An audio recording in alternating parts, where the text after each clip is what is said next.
I've discovered that I very much enjoy the process of denigrating the medical profession. And as such, I've begun work on yet another doctor play, which will be opening soon.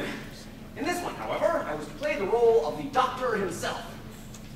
Or rather, I suppose I should say the doctor in spite of himself.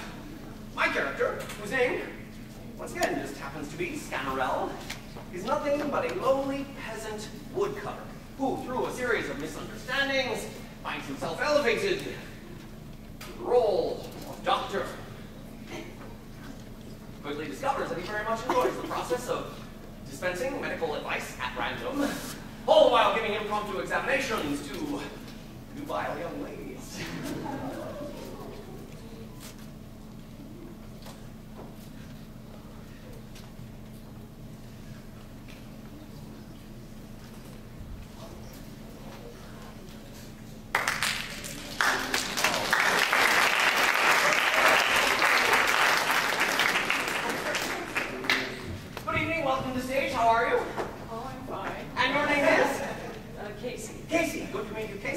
Casey, you are over 18, yes? Yes.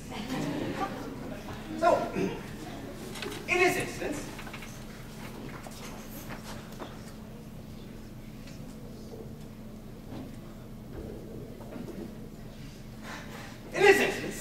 he has been brought in to examine the daughter of a nobleman who has been engaged to be married to a rich gentleman.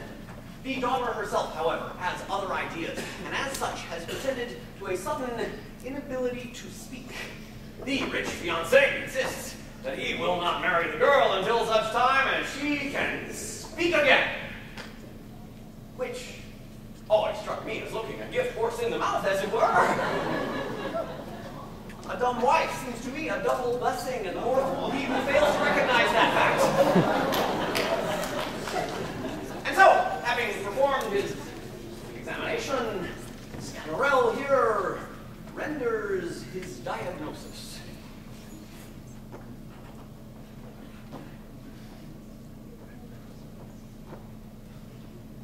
It seems to me that it stems from a humor. And from experience, we may presume her debilitation comes from out the gall, a state which comes from humors which we call unhealthy. There are vapors which arise from emission of the influence which drives from the onset of the maladies which sat in diseases which, you know. Do you know Latin? No, not a word.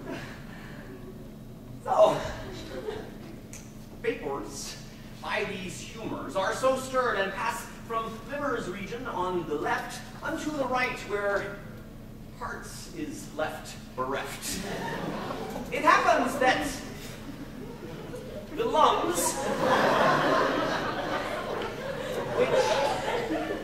which are in Latin armian, send messages as they should flatten up to the brain, which we know in Greek is nasmus.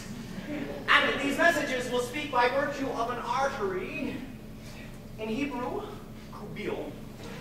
And this eventually will see to the vapors, filling ventricles waylaid amid a portion of the shoulder blade.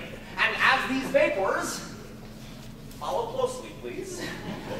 These vapors often carry on the breeze, and please, I beg you, pay your best attention. This breeze blows a most malign intention which comes from, please, now, follow this most close. It all stems from, see, toothache, a dose.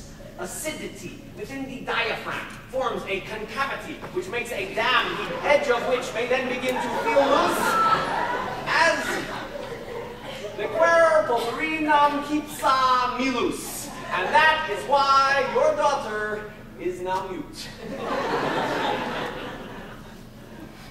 Well, yes, that's true. You are, sir, most astute. There was a time when the heart was on the left, with liver on the the right.